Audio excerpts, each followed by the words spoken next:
The Mysterons, sworn enemies of Earth, possessing the ability to recreate an exact likeness of an object or person. But first, they must destroy.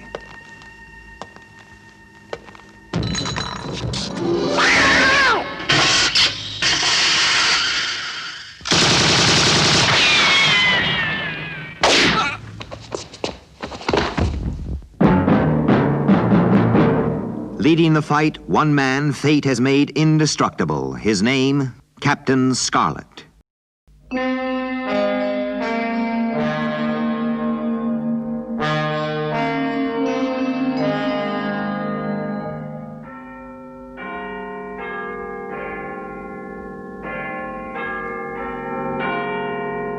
"11:45 p.m.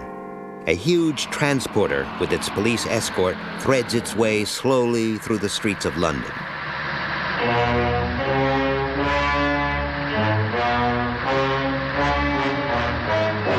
Inside the vehicle, a deadly nuclear cargo, delicately suspended in a cradle to protect it from the slightest vibration.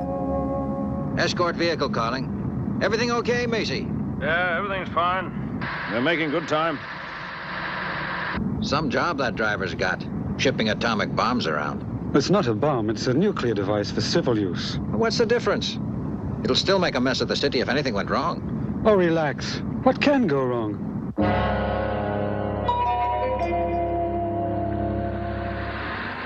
The convoy picked its way through the empty streets. For just a second, as it turned a corner, the headlights of the transporter outlined the figure of Captain Black in a doorway.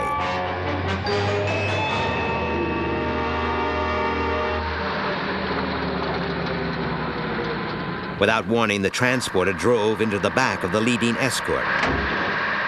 Hey, Macey, have you gone crazy? I can't hold it. I just can't hold it. Again, the transporter slammed into the back of the escort, pushing it off the road. The transporter raced on. It's out of control. It's out of my control. This is the voice of the Mysterons. We know that you can hear us, Earthmen. You attacked our complex on Mars, and you will pay a heavy price. Our next act of retaliation will be to destroy the city of London. Do you hear, Earthmen? We will destroy the city of London.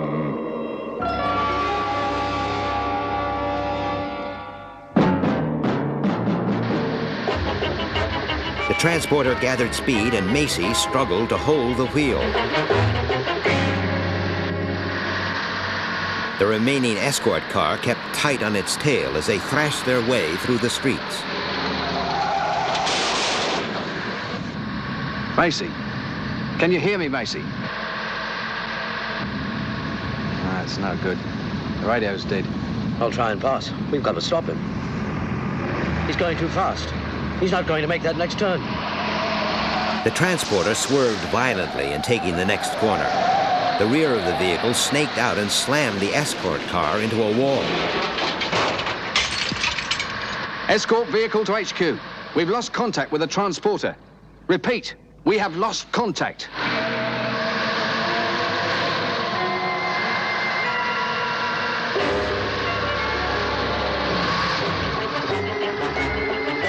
The giant vehicle continued apace.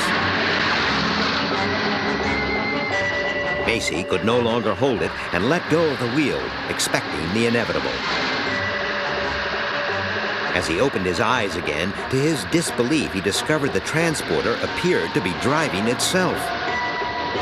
The bulk of the transporter smashed away ahead for itself, even where one did not exist.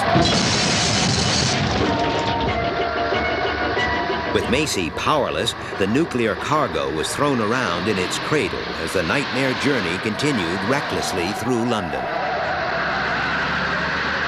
It seemed to be going on forever, when suddenly the transporter hurtled into an underground car park and screeched to a halt. Macey was flung forward, hitting his head on the steering wheel. The car park doors slid shut.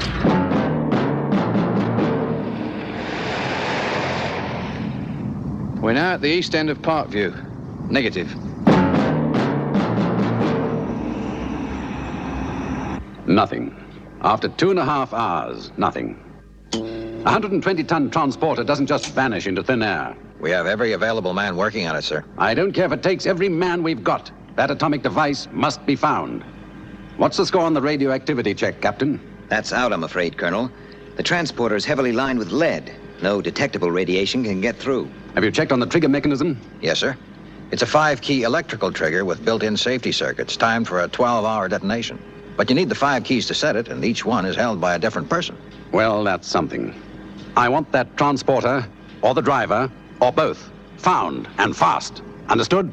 Yes, sir. Sir. The Mysterons intend to destroy London.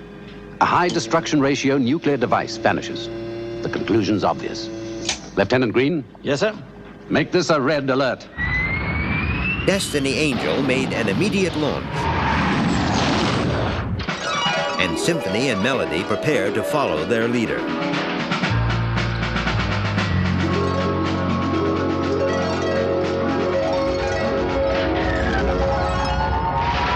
This is a red alert, not a stroll around the deck. Move!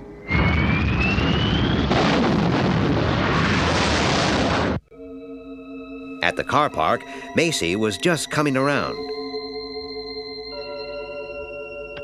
Finding himself in near darkness, he reached for the transporter headlights. To his relief, they worked. He tried the police link. This is Macey. Are you receiving me? Over. Come in, please. Is anyone hearing this? Over. It's dead. Macey looked out of the cab. All he could see was smooth walls and girders disappearing into the gloom around him. He checked his watch. It was broken.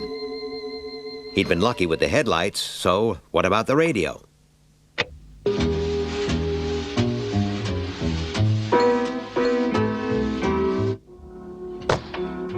Macey left the cab. It was time to check out his prison. Peering into the vast emptiness, he looked for a way out. Carefully, he started along the side of the transporter, his own footsteps echoing back to him through the stillness. Anyone around? Evidently not. So Macey continued to pick his way across the car park toward the heavy doors.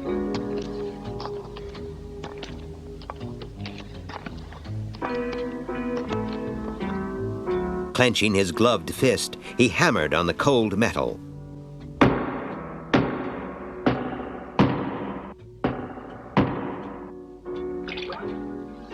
Water dripped from overhead and startled him.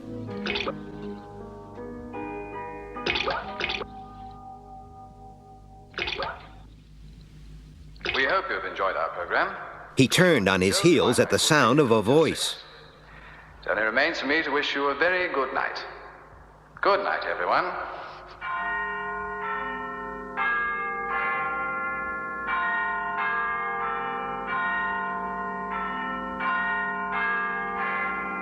Big Ben's chimes made Macey realize he'd been out some time. He counted each strike to get a fix on just how long. 1, 2,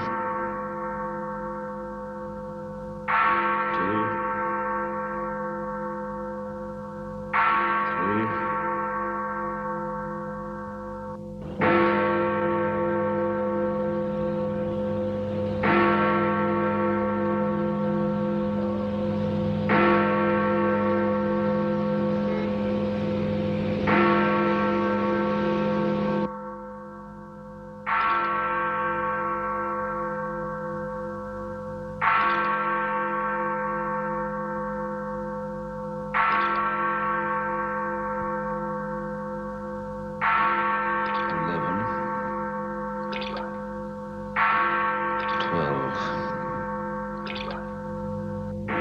13.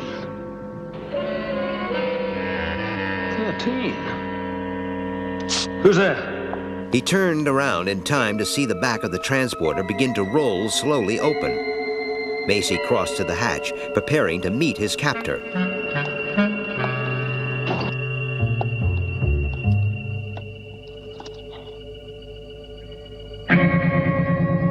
Who is it?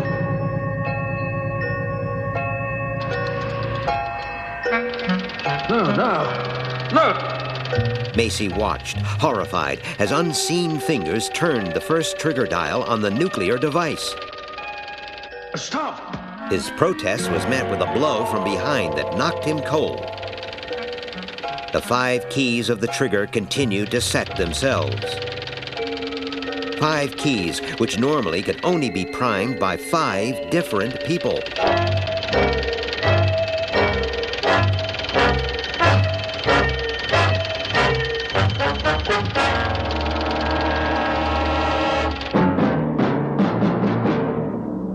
When Macey awoke, he was lying in the road. Dazed, he stared into a streetlight above and struggled to sit up. The next lights he saw were those of a Spectrum saloon car driven by Captain Scarlet.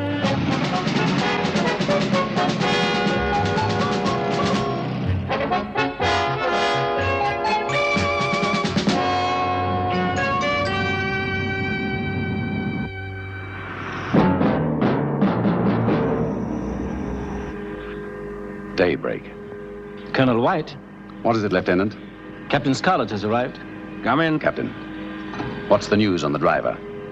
He's in one piece, but he's pretty shaken. Captain Blue's bringing him to Cloud Base. Where exactly was he found? In a side street near the river, about an hour ago. Right. When he arrives, take him straight to the conference room. How do you feel, Macey? Much better, thank you, sir. I realize you've been through a good deal, but we need your help. Just try to tell us everything you remember. Take your time. Well, it started late last night. I guess it was around dawn. Go on. I came to in the street. How I got there, I just don't know. Well, I was wondering what to do when your people came along in the car. You know the rest. Thank you, Macey. You've had a bad time. Dr. Fawn will take care of you, and I realize you've been through it. Well, we've heard it through twice. There's not a lot to go on, sir. It's all we've got. The computer tells us that there are about 2,000 car parks in London that fit Macey's description. I don't care if there are 2 million. It's got to be found. Check every word Macey said, and then start over and check it again. It's now 0900 hours. The fuse was set just after midnight. That gives us 3 hours.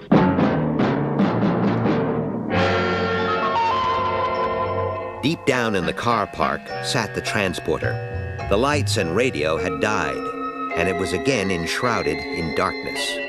The only sound to be heard was the relentless ticking of the bomb, slowly eating away at the time Spectrum needed to prevent an unimaginable disaster.